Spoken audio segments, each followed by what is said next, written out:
and welcome back to Bros in a Landfill, the only podcast you wouldn't listen to after the apocalypse. No, it's the best for the apocalypse. Buy your gas masks here. We have knives. We also got Broccoli G. We have Broccoli G, which basically trumps everything else. Your hosts for today are Trybien. Yeah, that's me. And that's it. Bye, everybody. Dizzy's here too. He's here to talk about Shin Megami Tensei 4 Final, Shin Megami Tensei 4, and just generally fun things that we really enjoy. Now, I know what you're all thinking. This is an episode with Try and DSY, and then you immediately click off. What? So, Because Persona 5. Yeah, let's see how far I can go without talking about that. And Try said the name, not me, so it doesn't count yet. Yeah, I'm on everybody's shit list right now. No, you're not on mine. Are you calling me nobody? Yes. Well, damn. Anyways, yeah, I wanted to do a talk with Try about 4 and 4 Final, even though we only have half an hour, so this conversation will not be nearly enough. But yeah, well, it's a good precursor. It's a fun time. It might get my brain working a bit, so if we have another conversation, I can think about it more, because it's been a long time since I played both of them. Well, the thing about the only thing I really remember from Final is the spoiler alert, the neutral evil end, where you just basically kill Flynn and you're like, yo, Flynn, I'm killing you, and you're my minion now, and we're gonna go kill God. Was that the only thing you remember, or were you getting to something? Oh, no, I remember anything, but that's just like the point that just like sticks right out to me. It's like you kill the previous game's protagonist. You kill him, and he never does anything the entire game because you killed him. Yeah. And then he's dead. Good times.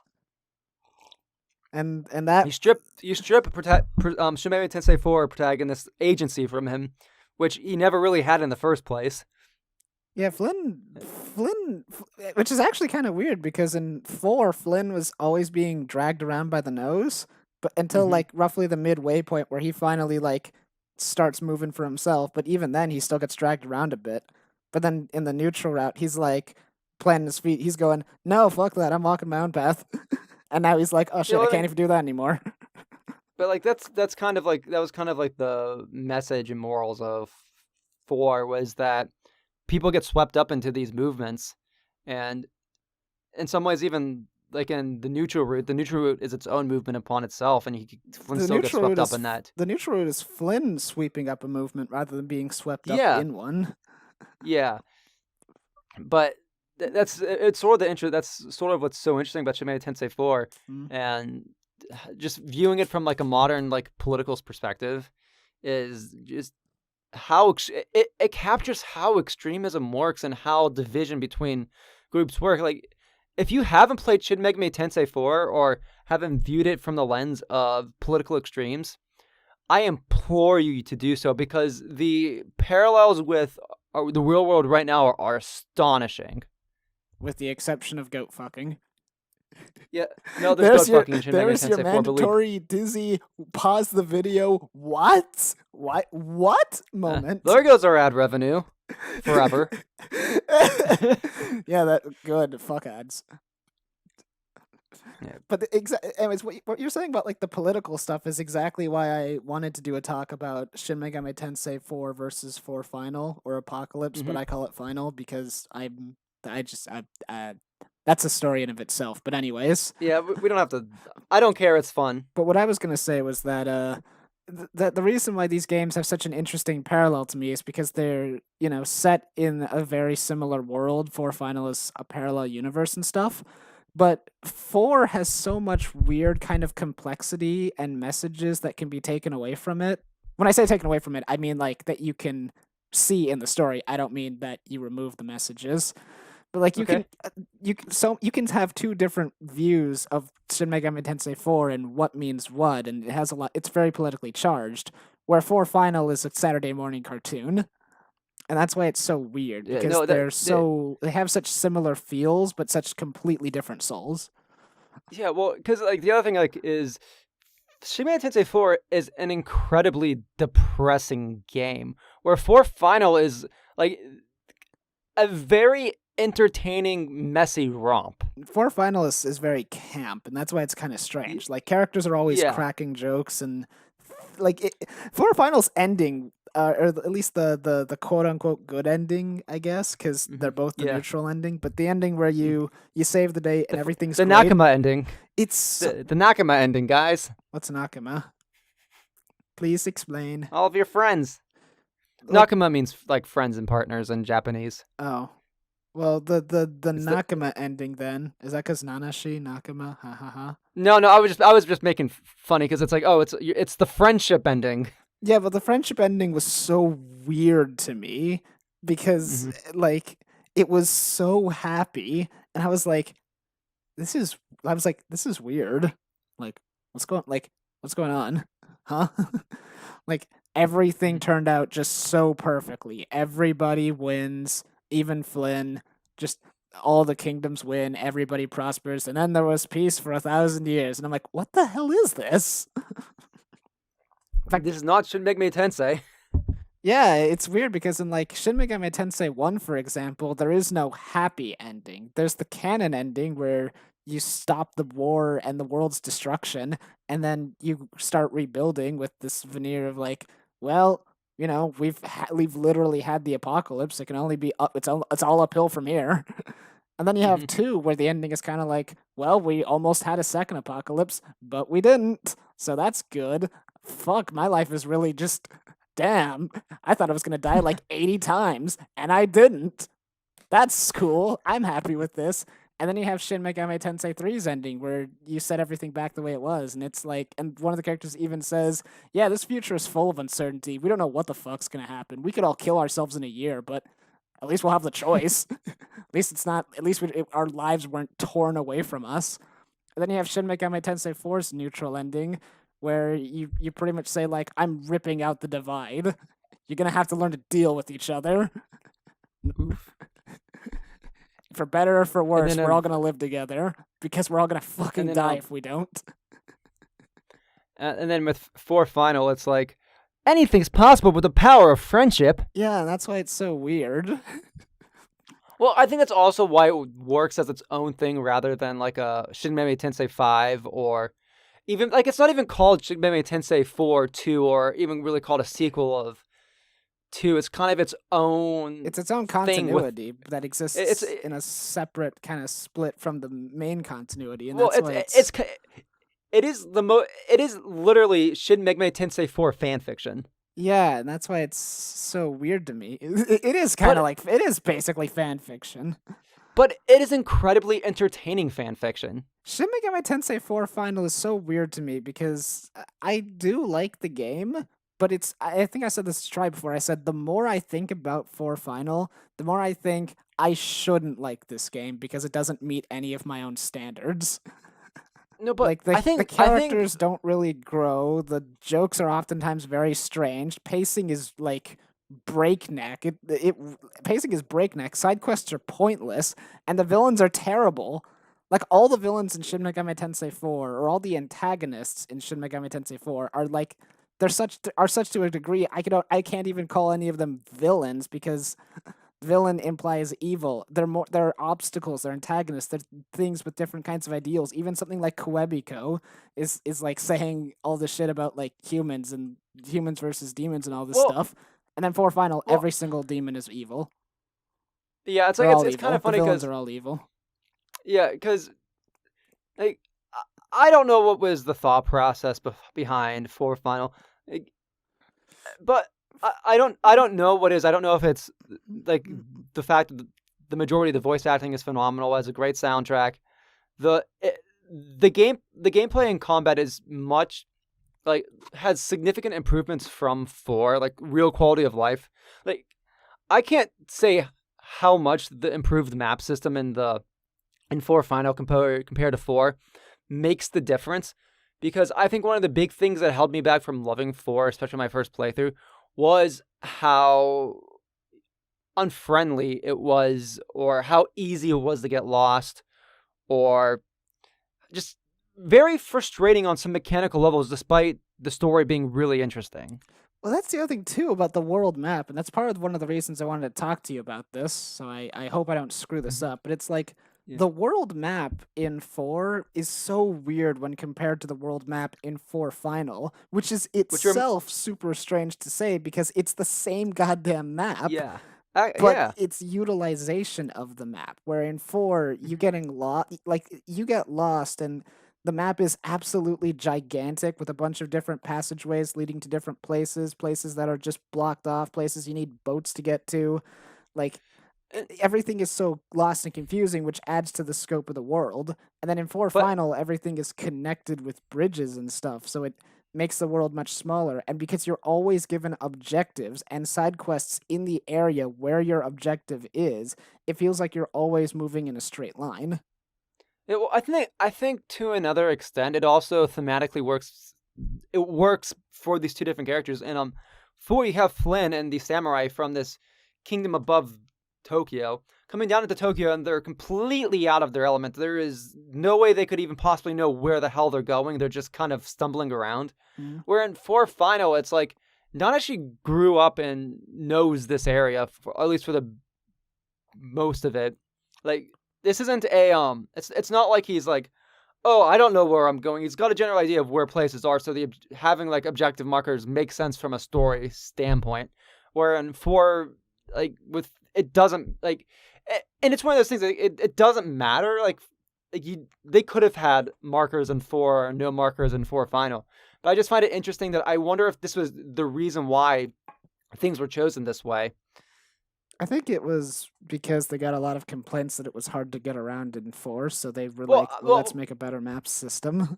yeah, well, but they could have put a map system in 4. Like 4's map is so confusing. I can't imagine that they didn't have beta testers playing the game, being like, "We don't know where the fuck we're going." But then again, who says they even had beta testers? Well, if 4 didn't have any beta testers, I'll say it's surprisingly well optimized for a game that Yeah. had no Well, beta testers. I wonder if the other issue also is. I wonder how accurate the map is to actual Tokyo. So if you're in It's probably Japan, pretty squished, I would imagine. I imagine some of the finer details are probably there, but like the well, it's like specific in the general. areas and the Well, subway like in tunnels. general, like if the game tells you to go to Kichijoji and you're from Japan, you would pretty much kind of know where you're supposed to go to get to Kichijoji. Well, there's Where if you're from America, you have no idea what Kichijoji even is. there's also the thing of in 4 Final, there's like building. There's no subway trains, so Hmm. like getting around would probably still be a little confusing because you might think, oh, that's a city over. Oh, I live in Tokyo. Hey, I know where Shinjuku is. I live in Shibuya. Wait a second. Hold on. But how do I get there from there? Because I usually take a train and there is no train. So Yeah, and this yeah, place is walled off and there's no taxis. yeah. Ooh, Some of the wait, weird where do I things, but go? one of the weird things with 4 in general is just how walled off everything is, and how it makes some traversal really awkward. Because even in 4, it's a pretty linear experience when you're going through the game. It's just, well, at least going through the early game before like the whole map opens up, which is the same case with 4 Final. 4 Final is a very narrow game at first, and then the map opens up and you can basically go wherever. Like, can finish up side quests that you haven't finished. But where with 4, because there's no map section, you're always never really sure where you're actually going. And I guess that does make you feel like it's bigger or less linear. But because there's a lot of areas that, especially early on, there are areas that you return to that you're not supposed to really explore fully yet, but they're there for you to go to. Yeah, that's another thing And too it's is that in 4, you're never in 4, more times than not, you're not really done with an area once you've been there once. In 4 Mhm. Final, there's often no reason to return to places that you've already been to, Yeah. with the exception of your home, and even then you're told just go to bed and start the next day. Like and because the game is operates at such a breakneck pace, oftentimes I have to remind myself to poke around in buildings and talk to characters to get more world lore because Yeah. it's not part of the game really. Hmm. And then you go to Ueno, and then you don't go back to Ueno, or you're That's it. called Well, back to the only Ueno to go well pick up the Gaston and immediately leave. well the only other time in the game that you really have to go back and revisit places is when you're going to go after all those shrines near the end. Well, even then, you're just going to the shrines, aren't you? Yeah, well, that's assuming if you know where the shrines are. Well, I knew where the shrines were because they were marked on my map. Exactly, that was exactly my point. Uh, but to the other extent, I also feel that as opposed, and this might go back to 4 Final being more anime. I felt 4 was a lot more. I feel like some of the characters in 4 had better character arcs. I feel for Final, I feel like 4's character arcs, especially for a Shin Megami Tensei game, were very standard. Like I like Jonathan and I like crap, I forget. Walter and Isabeau. Yeah, Walter. I like I like Jonathan and Walter, Navarre. and Isabeau. Don't forget Navarre. Navarre was the best character. Let's not lie. But the character arcs for 4 were Shin Megami Tensei character arcs.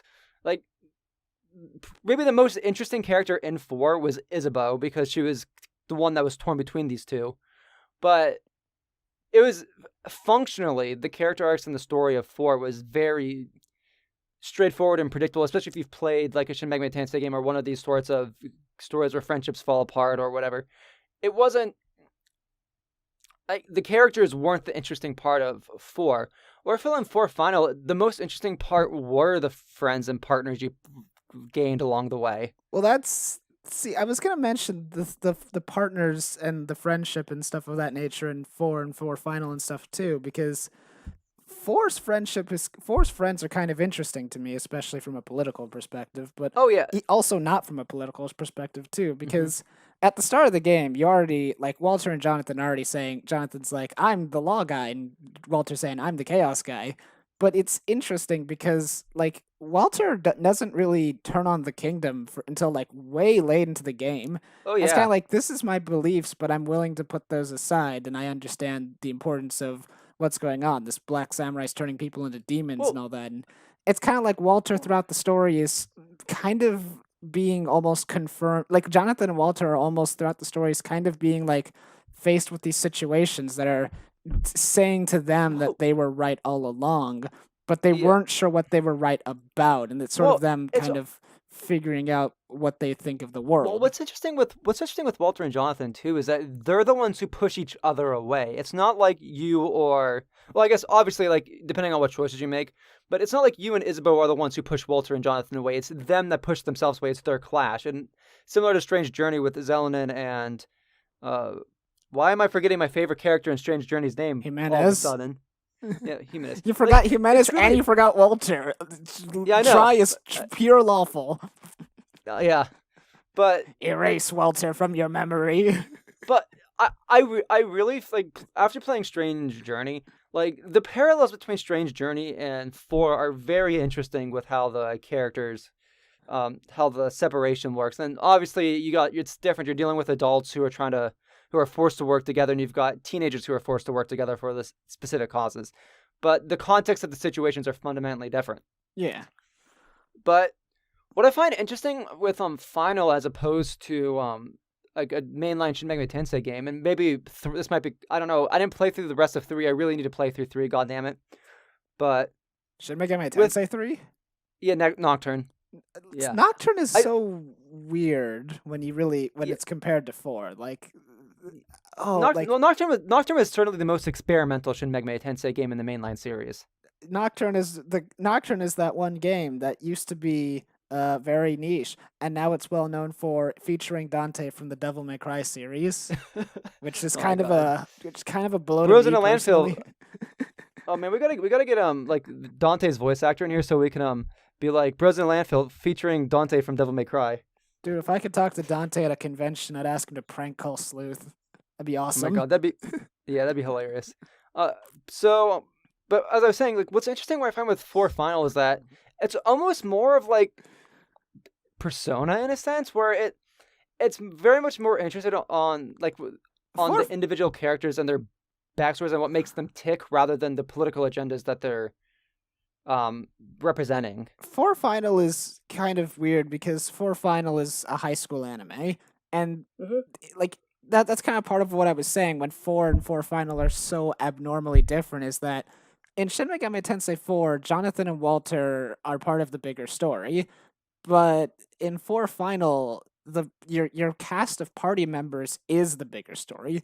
The war that's Yeah. happening is not actually as important as the relationship with your characters, and the villains to me highlight this because the villains are nothing but just straight villains.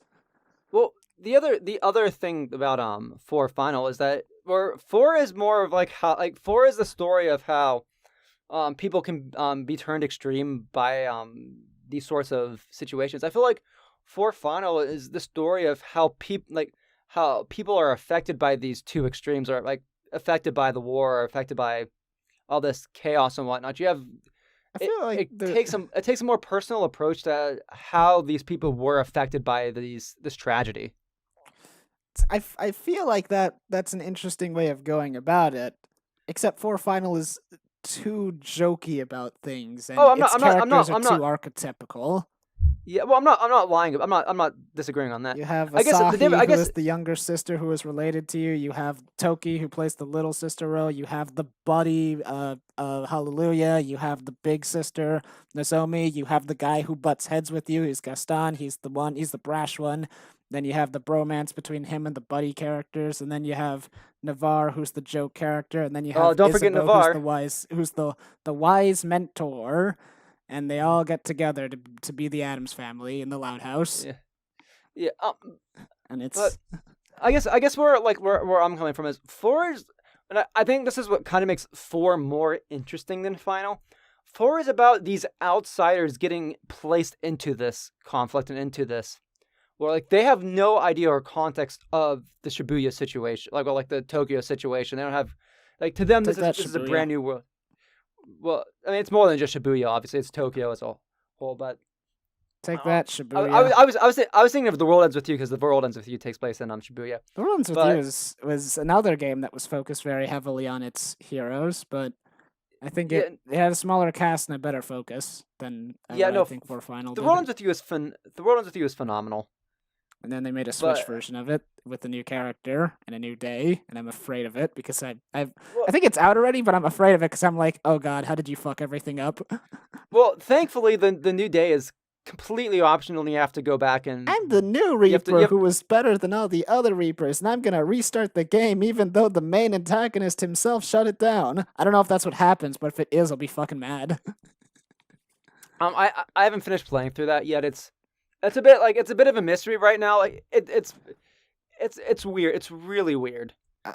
Whenever a game says it's gonna go back and add more to a previous game, I always get worried. Like I'm fine with Shin Megami Tensei 4 Final. I have many problems with it, but one of the things that's big to me is that it never claims canon. It says like this is a parallel universe, so I'm like, all right, I can judge it as its own thing because it has deliberately distanced itself from its source material. But then you have shit like Devil Survivor 2 Record Breaker, where it goes, this is the continuation of the story, and it's like, this is balls stupid. This is dumb as fuck, and you're telling me this happened?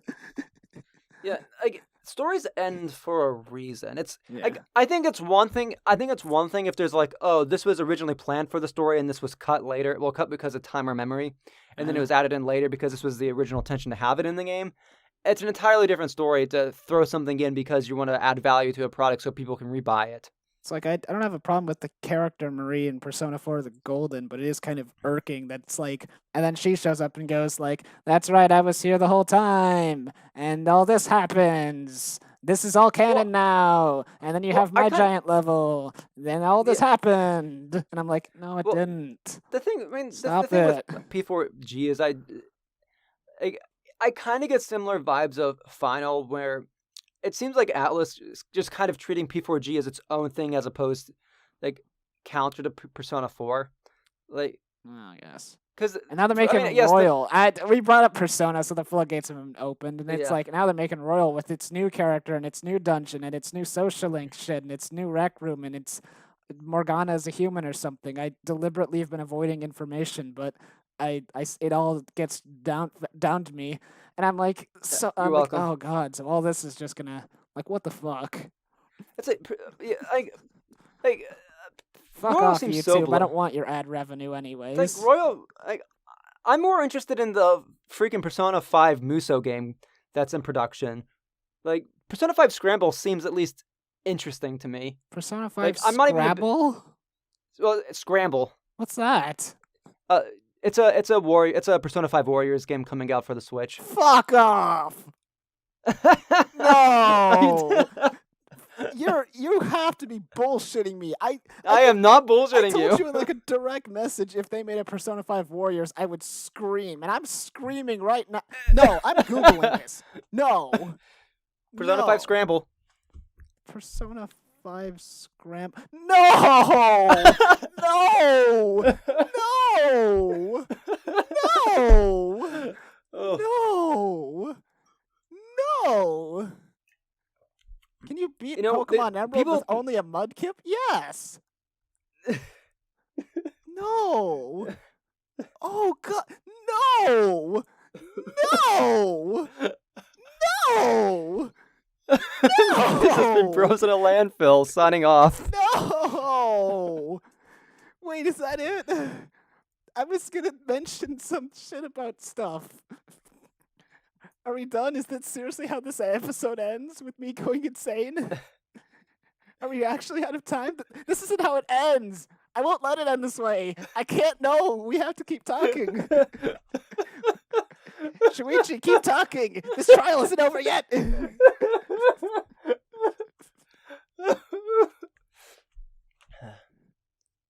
So did anybody say that Navarre is the best character? Because I think Navarre is the best character. Navarre is an interesting character, and he's an interesting character if you look at him politically in 4. If you don't look at him politically, he's just kind of annoying. And Navarre in 4 Final is kind of frustrating because he actually has a character arc, but no one acknowledges it. Yeah. No, I mean, 4 Final in general is so... It's such an interesting game, but like not for good reasons, and I can't bring myself to hate Final. 4 Final is weird. I'm still fucking mad about this. What the fuck, Atlas? What the fuck? What do you think Persona is, you shitheads? Anyways, Navarre. Thank you for watching. No, I'm done. Yeah, putting it down. Yeah, thank you. I'm putting it down. Thank you for watching, everybody. But like, Tune in next week to hear Dizzy's thoughts on Persona 5 Scramble. No! I'm gonna purge this existence of this game from my memory. Yeah, I mean, it could be good. You don't know that. I do know that. Watch it be better than Persona 5. Like, watch it Watch it legitimately be a great game. Dynasty Warriors is literally the antithesis of Persona.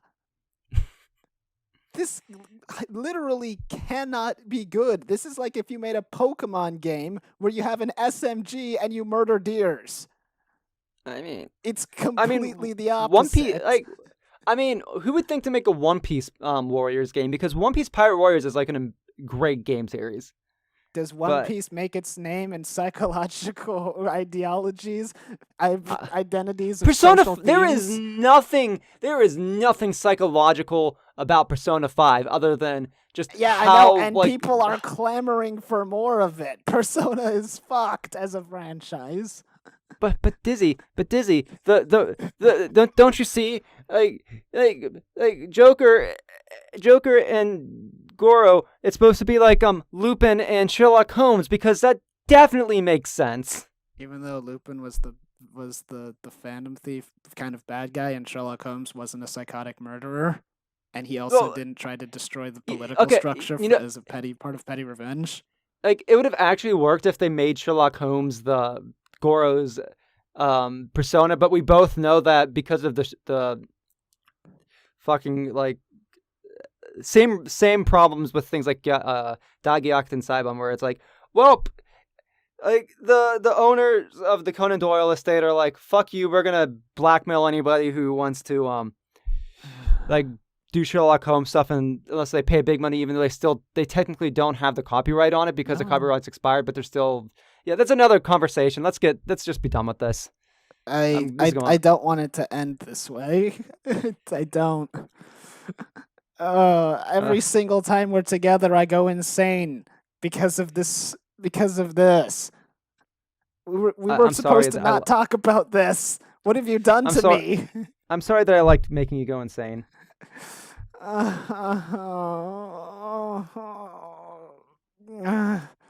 Anyway, Shin Megami Tensei 4 Final, closing thoughts, I guess. 4 Final is really, really weird as a Shin Megami Tensei 4 game, as a Shin Megami Tensei game. You know what, Trey, actually, as long as we brought up Persona 5, I'm going to answer a question you asked me last time the two of us were together. Okay. You said, would I be mad at Persona 4 if it wasn't at Persona 5 if it wasn't a Persona game? And I'm now gonna pull up Shin Megami Tensei 4 Final and say, this is a Shin Megami Tensei game that's not a Shin Megami Tensei game, and I have 500,000 problems with it. So the answer is yes, I would still be mad at Persona 5 if it wasn't a Persona game. Because it's Would you be mad if Persona? Would you be mad if Persona 5 was a Warriors game? as a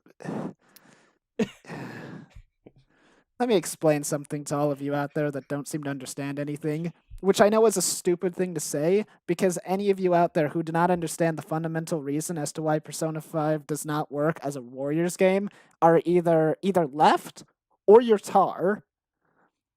And to that, I'm basically saying you have a series that built its name, that struck its claim on the PlayStation 1 of Persona, that made its entire identity around its storytelling and its characters and its motives and its ideals and all of these kinds of things. Persona 1's gameplay is slow and it's kind of boring and its map design is frustrating. Its heart is in its story and its characters and its presentation and its messages. And now 25 years later, 26 years later, many years later, so many anniversaries later, Persona has sold away its entire identity for sheer spectacle, and now it's just fully embraced that. The series, that's entire starting goal was to make you think, is now devoting itself to making you not think. Yeah, I'm angry. I'm incredibly angry. Fuck you, Atlas. I guess this is Bros in a Landfill finally signing off for real this time. Can we next? I'm not gonna be on next episode because I always make it depressing. Look forward to episode 50, the first happy one in 3 months, because it doesn't have me screaming up the place. Yeah, sure. That's totally what's gonna happen. I love you all. Thank you for subscribing to us. Bye. Bye. Have a nice day. Please think. Please behave yourself.